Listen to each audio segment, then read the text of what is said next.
अस्सलाम वालेकुम, क्या हाल है आप सबका? अल्हम्दुलिल्लाह मैं ठीक हूँ और दुआ गो हूँ अल्लाह ताला आप सबको ठीक रखे, खुश और आबाद रखे। तो चलते हैं फिर वीडियो की तरफ। तो ये वो दरख्त है जो मेरे कमरे से नज़र आता है खिड़की से।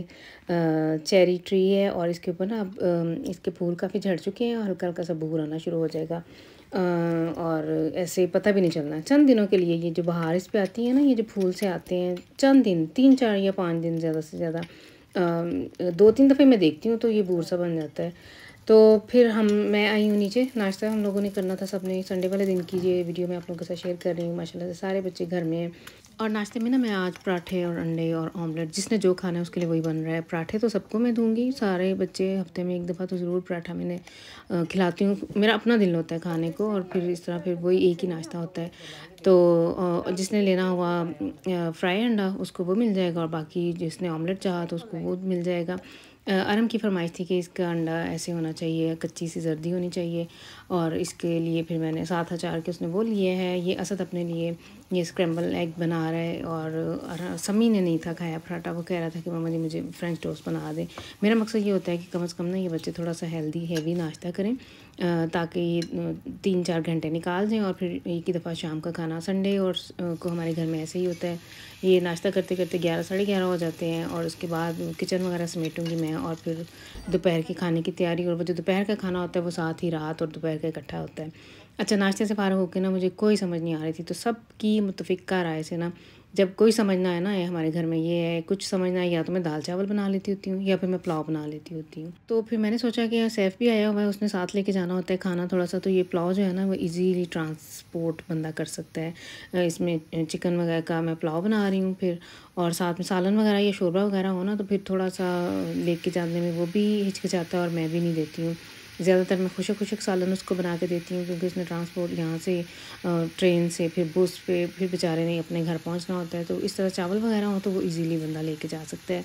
तो फिर यही मैंने डिसाइड किया है कि पुलाव बना लूँ। पुलाव बिल्कुल जैसे देसी तरीका नानियों दादियों का अम्मियों का, अब उसी तरीके से मैंने ये पुलाव बनाया है। अच्छा, मैं आजकल मैं क्या कर रही हूँ, जब मैं यखनी बनाती हूँ तो उसमें थोड़ी सी लाल मिर्च भी ऐड कर देती होती हूँ, उससे बड़ा अच्छा चिकन के अंदर ना मिर्चों का टेस्ट चला जाता है।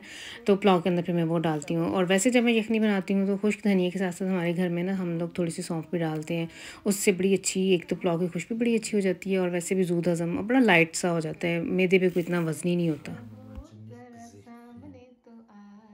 अच्छा जी, पुलाव वगैरह बन गया। जिसने जो खाना था, आजकल यही हो रहा है हमारे घर में, जब से रमज़ान मुबारक ख़त्म हुआ है ना, वो जैसे टेबल लगाना है वो वाला एहतमाम आजकल नहीं हो रहा है। बच्चे अपने अपने टाइम पे आते हैं नीचे और खा लेते हैं और मैं भी वैसे बना के पका के रख देती हूँ, खुद ही डालते हैं और खाते रहते हैं। लेकिन मैं वैसे वो मिस कर रही हूँ, जो रमज़ान की हमारी रूटीन थी ना वो मैं मिस कर रही हूँ। अच्छा, मैं आ गई थी सैफ को छोड़ने, इसकी ट्रेन का टाइम हो गया था, इसको छोड़ के अब मैं वापस घर की तरफ जा रही हूँ। संडे को ना इसने तकरीबन कह लें कि आजकल यही है कि 5-6 बजे तक ना ये घर से चला जाता है, क्योंकि 1 घंटे का इसका रास्ता भी होता है और फिर आराम सुकून से घर जाके अपने फिर इसने मुझे इन्फॉर्म कर देना होता है कि मामा जी मैं पहुँच गया हूँ। अच्छा जी, आज मैं ना कितने दिनों से कह लें कि 2 हफ्ते तकरीबन हो गए हैं, हर रोज़ मैं कह रही थी कि ये मैंने ना ये हेयर ऑयल बनाना है। ये रेमेडी मैंने पहले भी बनाई हुई थी, अब वो तेल ख़त्म हो गया तो मैंने ये बनाना था बालों में लगाने के लिए ना। तो कई दफ़ा कह लें कि सुस्ती मेरे पे छाई हुई थी। रमज़ान मुबारक में भी मैंने सोचा एक दो दफ़ा कि ये तेल ख़त्म होने वाला है, तब तो होने वाला था, तो तब भी नहीं मैंने बनाया क्योंकि इसको थोड़ा टाइम लगता है बनने में ना, पकने में थोड़ा टाइम लग जाता है और बड़ा मैसी काम है। फ़ैट वाली सारी चीज़ें हो जाती हैं और फिर बाद में उन्हें फिर से धोना संभालना बड़ा काम हो जाता है। तो लेकिन आज भी मैंने हौसला करके ना दिल निकाल के बना ही लिया है, क्योंकि ये जो ऑयल है ये मैं सेकंड टाइम नहीं थर्ड टाइम बना रही हूँ। ऐसे ही मैंने कहीं से देखा था, ये रेमेडी देखी थी तो मैंने ट्राई किया तो मुझे ये सूट किया है। सूट करने का मतलब ये है कि ये नहीं है कि मेरे बाल रातों रात बहुत लंबे हो गए हैं, लेकिन मुझे ऐसा लगता है कि मेरे ना बहुत से नए बाल आए हैं, बेबी हेयर काफ़ी आए हैं और थोड़े मुझे लगता है कि पहले से थिक हुए हैं मेरे बाल, पहले से थोड़े थिक हुए हैं ना, तो इसलिए भी मैंने सोचा कि नहीं इसे फिर से एक दफ़ा बनाती हूँ। और मेरी हमेशा से यही रहा है तरीका कह लें या असूल कह लें, प्रिंसिपल मेरा यही है, अगर मैंने कोई चीज़ ट्राई करनी है ना तो कम से कम साल 1.5 साल तो ज़रूर करूँगी, ताकि पता तो चले ना, रातों रात जादू कोई नहीं होता, ये मैं आपको बता दूँ। तो ये आप लोगों ने देखा होगा वीडियो में कि 3 प्याज लिए थे मैंने, कलौंजी ली थी, मेथी दाना लिया था और उसको अंदर मैंने नारियल का तेल इस दफ़ा मैंने यूज़ किया है। लास्ट टाइम मैंने मांडल ऑयल यूज़ किया था, इस दफ़ा नारियल का किया किया है। उसके अंदर इसको पहले मैंने क्रश कर लिया है और बाद में फिर जब इसको मैंने पका लेना है, पकने में इसने काफ़ी टाइम लेना है और जब पक जाएगा तो फिर इसके अंदर मैंने ना कैस्टर ऑयल डालना है, विटामिन ई के कैप्सूल डालने हैं, इसके अलावा मंडल ऑयल डालना है, थोड़ा सा आप चाहें तो ओलिवन ऑयल डाल लें, लेकिन मैंने वैसे नहीं था डाला, और लेवेंडल ऑयल खुशबू के लिए, क्योंकि इसकी तेल की थोड़ी सी स्मेल होती है, बल्कि थोड़ी नहीं स्मेल होती है। मेरे बच्चे यही कहते हैं कि मम्मा जी इनको पता चल जाता है कि आज मैंने बालों में वो तेल लगाया हुआ है ना। तो फिर जैसे इसको मिक्स करके तो बालों की जड़ों में लगाना होता है और 1 घंटा रहने दें और उसके बाद धो लें तो अच्छे ये मुझे सूट किया है ये ऑयल। अच्छा, अब आ जाएँ तो ये किंदा ने ना एक पैकेट रिसीव किया है, कल का किया हुआ था, मैंने खोला नहीं है कि किंदा खुद खोलेगी, किंदा के पास टाइम नहीं था। ये नाइट ड्यूटी से जब घर आई है आज सुबह, तो अब मैंने इसे दिया है, तो अब इसने इसे खोला है। तो ये इसने ना एयरपॉड्स मंगवाए हैं, ये ज़ारा मार्ट से इसने चीज़ें मंगवाई हैं। ज़ारा मार्ट पे से चीज़ें मंगवाने का मेरा एक्सपीरियंस बहुत बैड है। मैंने एक बैग मंगवाया था जो कि 100 लाम के हाथ चढ़ गया और फिर उन्होंने नहीं उससे ना फ्री नहीं किया, वो उन्होंने उधर ही फिनिशिंग कर दिया और मेरे पैसे भी ज़ाया हो गए। लेकिन ये किंदा को किसी इसकी कोलीग्स ने में से किसी एक ने ना कोई और वेबसाइट बताई है कि ज़ारा मार्ट से उसने वो चीज़ें मंगवाती है, इस तरह की फ़ेक चीज़ें, लेकिन बिल्कुल ओरिजिनल जैसी होती हैं। अच्छा जी, ये मैं किसी मार्क की या दुकान ज़ारा मार्क की मैं वेयरबिंग नहीं कर रही, मशहूरी नहीं कर रही हूँ, एडवर्टाइजमेंट कोई कुछ नहीं कर रही हूँ, सिर्फ मैं अपने व्यूवर्स को इन्फॉर्मेशन के लिए बता रही हूँ, क्योंकि मेरे साथ ऐसे मैंने एक तरफा धोखा खाया हुआ है। धोखा क्या खाया मैंने, वो गलत चीज़, वो फ़ेक थी, कॉपी डुप्लीकेट था, लेकिन किसी डिज़ाइनर का था, इसलिए उन्होंने फिर सोलाम ने उसे अलाउ नहीं किया। यहाँ वो नहीं, जर्मनी में नहीं था अलाउ, तो उन्होंने फिर उसे ज़ाया कर दिया। अच्छा, ये जो आप लोगों को ज्वेलरी नज़र आ रही है ना, ये एक डिज़ाइनर है, यूके की है, विवियन वेस्टवुड। इसकी जो ये पर्ल कैट है मैंने सलेंडो पे देखी थी, किंदा ने मुझे दिखाई थी। एक जो चॉकर था ना वो 170 यूरो का था और ब्रेसलेट ऐसे ही 120-130 की ऐसे, और ओरिंग्स वगैरह भी ऐसे 100 की रेंज में थे, यानी काफ़ी महंगा ब्रांड है।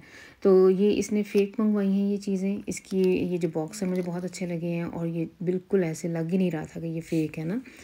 लेकिन बच्चियों के पहनने के लिए इसमें क्या, अगर इंसान ने अपना शौक़ पूरा करना हो तो एक तरह से ये मुझे तो बहुत पसंद आई हैं, बहुत अच्छी चीज़ें हैं। ये एयरपॉड किंजा के पास पहले अपने ओरिजिनल थे, इसके कहीं गुम हो गए हैं, पुरानी बात है, लेकिन इसने तब अभी मेरा ख्याल है स्कूल में थी, अभी तो कर रही थी, सेकेंड ईयर में थी, तो एक इसका कहीं गिर गया या गुम हो गया, बहरहाल जो भी था। उसके बाद फिर इसने 1-2 लिए, लेकिन वो ख़राब, तो अब ये भी इसने ना फिर ऐसे ऑनलाइन ही मंगवाए हैं।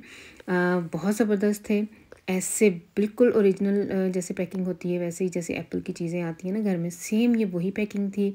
है तो वो नहीं है, मुझे पता है कि ये ओरिजिनल नहीं है, लेकिन ओरिजिनल से भी अच्छे ज़बरदस्त किस्म के थे। और मैंने अपने लिए भी मंगवाना है, अब असद के लिए भी मंगवाना है और समी के लिए भी मंगवाने हैं। अच्छा, कुछ चीज़ें जो फ़ेक होती हैं ना वो नज़र भी आ जाती हैं कि ये फ़ेक ही है ना, लेकिन ये ऐसी चीज़ें थी कि ऐसे मैं से ही इंस्पायर्ड हुई हूँ इनसे। बहुत अच्छी पैकिंग भी, बहुत अच्छी, सेम ओरिजिनल जैसी पैकिंग थी इनकी, बहुत ही वैसे ही वज़नी चीज़ें थी और ज़बरदस्त ना। फिर मैं एक दफ़ा कह दूँ, ये मैं कोई एडवर्टाइजमेंट नहीं कर रही हूँ।